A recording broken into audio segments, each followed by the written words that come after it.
pessoal, tudo bem? Como é que vocês estão? Hoje a gente vai ter mais uma aula de história, né? Dessa vez tratando de algumas criações desses povos que habitaram a região da Mesopotâmia. Na aula de ontem a gente viu os principais povos que se estabeleceram nessa região e também a gente viu algumas características destes.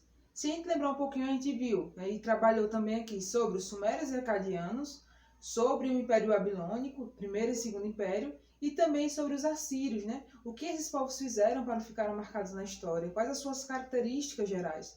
Então foi isso que a gente trabalhou na aula de hoje, na aula de ontem, melhor dizendo. Na aula de hoje a gente vai ver duas questões, principalmente. A questão da escrita cuneiforme, que foi criado pelos sumérios, né, por esses primeiros povos que habitaram a região da Mesopotâmia, e também a questão do Código de Hammurabi, né? O que é esse código, do que ele tratava. Mas iniciando pela escrita cuneiforme, né?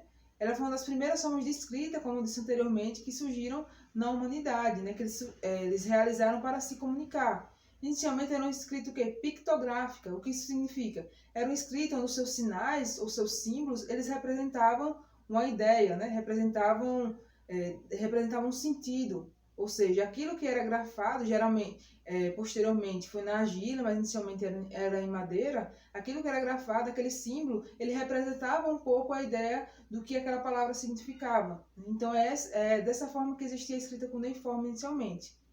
Cuneiforme porque o instrumento que era utilizado se assemelhava muito a uma cunha, né, que era grafado lá na argila, se parecia muito com a cunha, por isso que vai ter esse nome.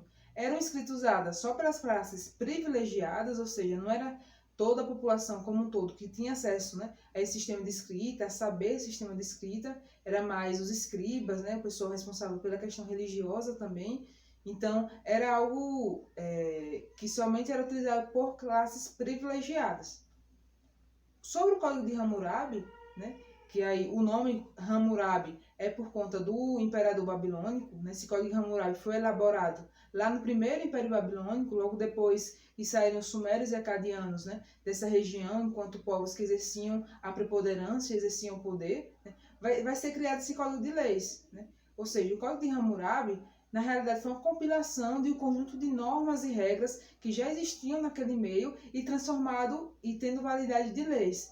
Então, as leis, assim como hoje em dia a gente possui leis, né? A gente tem uma Constituição Federal que diz o que pode fazer, o que não pode fazer, os direitos e os deveres dos cidadãos, lá já na Mesopotâmia já existia um código que tratava do que as pessoas poderiam fazer ou não. Ou seja, foi criado com esse objetivo de regular a sociedade, né? De fazer com que as pessoas, como a gente diz no popular hoje, ajam de acordo ou façam justiça com suas próprias mãos. Existia um código para regular isso. E esse código foi o Código de Hammurabi.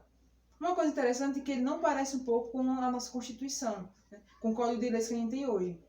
Mas, professora, qual é a diferença desse código com o Código de Leis que a gente tem hoje?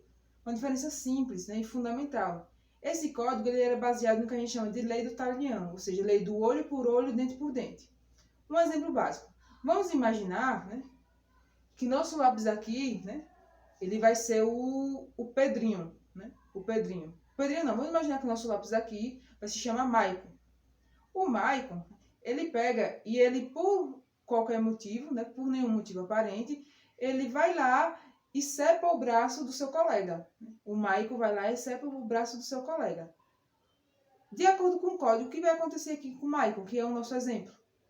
Maicon, quando ele for julgado, né, através desse código de leis, qual vai ser a pena de Maicon? Será que ele vai para a cadeia, como existe hoje, né? Você é julgado quando você é julgado por algum crime, você paga em anos lá na cadeia, confinado? Não, era diferente, ou seja, olho por olho, dente por dente. Então, o que vai acontecer aqui com o Maicon? O Maicon ele vai ter o seu braço também cepado, ou seja, da mesma forma que ele agiu com maldade com o outro, né? Essa forma negativa, essa punição vai vir para ele. Então, por exemplo, vamos imaginar que alguém, por algum motivo, tirou o olho de outra pessoa, né, que era algo relativamente que acontecia na antiguidade. Essa pessoa também vai ter o seu olho retirado, ou seja, olho por olho, dente por dente. Para ficar mais prático, se vocês pegarem aí o livro de vocês, lá na página 433, vai ter algumas regrinhas, né, algumas leis que existiam nesse código. Eu vou ler aqui rapidinho e vocês acompanhem lá na página 433. 196, né? Se alguém arranca o olho a um outro, se lhe deverá arrancar o olho. Se ele arranca o olho de um escravo alheio, ou quebra o osso ao escravo alheio, deverá pagar a metade do seu preço, né? Já que os escravizados naquele período era visto como uma matéria. Se alguém parte os dentes de um outro, de igual condição deverá ter partido os seus dentes. Ou seja, o crime que você cometia naquele período, né, você vai receber como pena o equivalente a esse crime cometido. Essa é a ideia do olho por olho, dente por dente. Depois vocês perguntam aí ao pai de vocês se já ouviram essa expressão e peçam para eles explicarem, né, que foi uma expressão hoje que fica muito conhecida. Então, essas duas criações, tanto a escrita cuneiforme quanto o Código de Hammurabi, né, vão ser criações importantíssimas do período e que influenciaram a nossa sociedade de hoje. Né? Tanto que a escrita, a gente tem hoje, né, vários os sistemas de escrita, e as leis hoje que regem a nossa sociedade. Elas vão ter influência aí nesse Código de Hammurabi. Aí no livro de vocês também vai ter a figura do Hammurabi, né, na mesma página que a gente estava tratando do Código, que é a página 433. Então, são essas duas questões que a gente ficou de trabalhar hoje.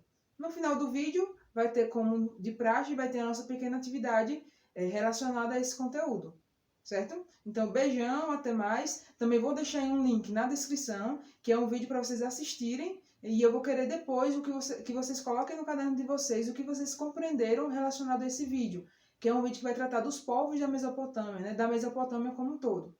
Beijão, até mais e até a próxima semana. Não esqueçam de realizar as atividades.